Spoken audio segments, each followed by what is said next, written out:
Dan Yesus mengakhiri dengan mengatakan, "Saya katakan ini benar, di sini ada beberapa orang yang tidak akan mati sebelum mereka melihat kerajaan Allah datang dengan kekuasaan."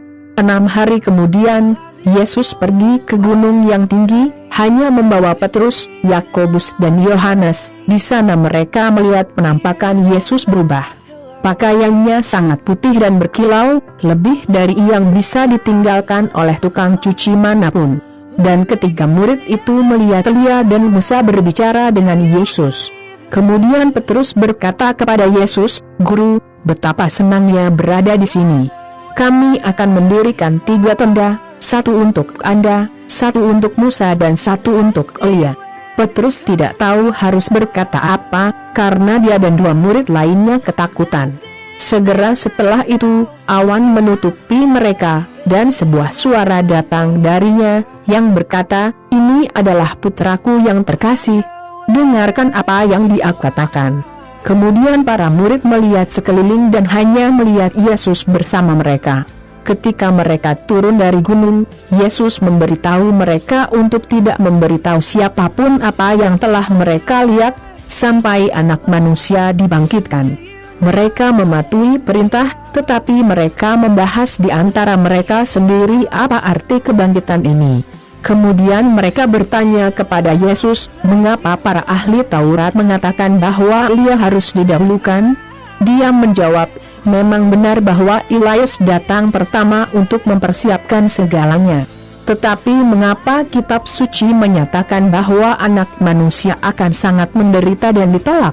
Saya memberitahu Anda bahwa Elia telah datang, dan dia menganiaya dia seperti yang dia inginkan, seperti yang dikatakan Alkitab tentang dia."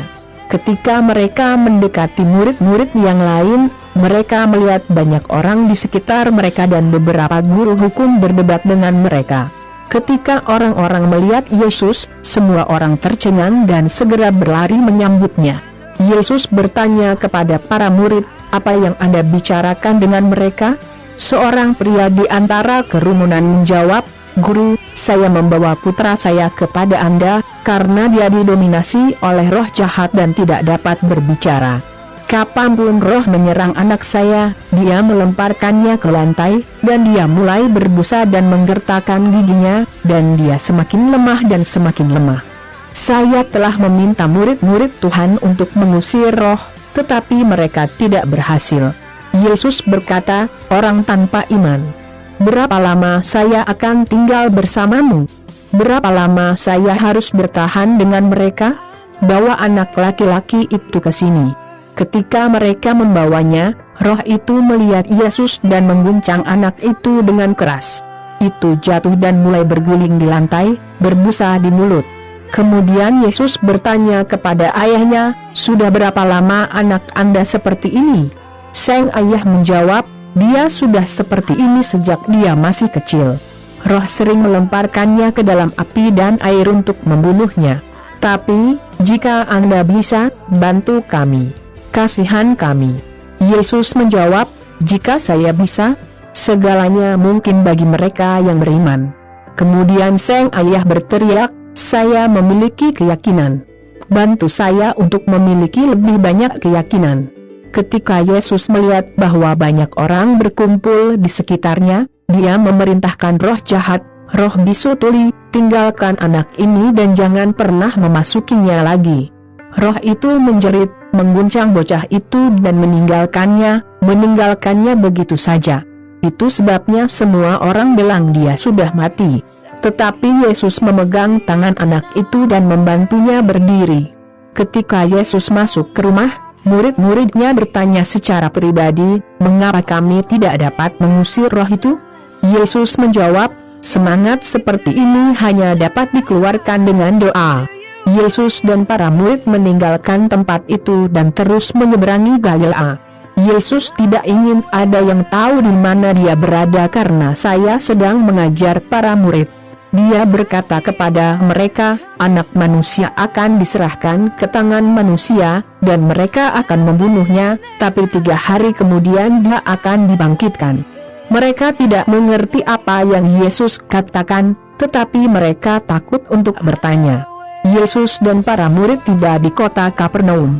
Ketika mereka di rumah, Yesus bertanya kepada ke-12 murid, "Apa yang kamu bicarakan di jalan?" Tapi mereka bungkam karena dalam perjalanan mereka berdiskusi mana yang paling penting. Yesus duduk, memanggil ke-12 murid dan berkata kepada mereka, "Jika ada yang ingin menjadi yang pertama, dia harus menjadi yang terakhir dan melayani semua orang." Kemudian dia mengambil seorang anak dan menempatkannya di tengah-tengah mereka.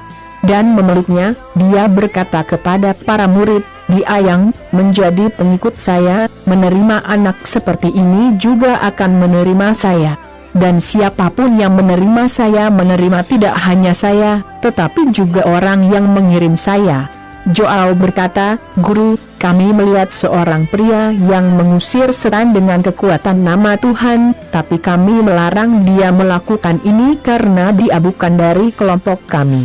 Yesus menjawab, "Jangan melarangnya, karena tidak ada orang yang melakukan mujizat dengan kekuatan nama saya dan segera setelah itu dapat berbicara buruk tentang saya.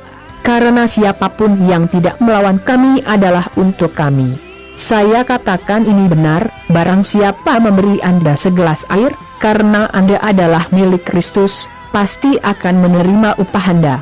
Yesus melanjutkan, "Adapun anak-anak kecil yang percaya kepada saya, jika seseorang bersalah karena salah satu dari mereka meninggalkan saya, akan lebih baik orang itu dibuang ke laut, dengan sebuah batu besar diikatkan di lehernya. Jika salah satu tangan Anda membuat Anda berdosa, potonglah. Karena lebih baik bagimu memasuki kehidupan kekal dengan satu tangan daripada memiliki keduanya dan pergi ke neraka, di mana apinya tidak pernah padam, di sana cacing yang melahap tidak mati, dan apinya tidak pernah padam. Jika salah satu kaki Anda membuat Anda berdosa, potonglah. Karena lebih baik bagimu memasuki kehidupan kekal dengan lumpuh daripada memiliki kedua kaki dan dibuang ke neraka, di sana cacing yang melahap tidak mati, dan apinya tidak pernah padam. Jika salah satu matamu membuatmu berdosa, cabutlah. Karena lebih baik bagimu untuk memasuki kerajaan Allah dengan satu mata daripada memiliki keduanya dan dibuang ke neraka. Di sana cacing yang melahap tidak mati, dan apinya tidak pernah padam. Karena semua orang akan dimurnikan dengan api, sama seperti korban dimurnikan dengan garam. Garam adalah hal yang berguna, tetapi jika Anda kehilangan rasanya, bagaimana Anda bisa mencicipinya lagi? Miliki garam dalam dirimu dan hidup damai satu sama lain. Markus 9:1-50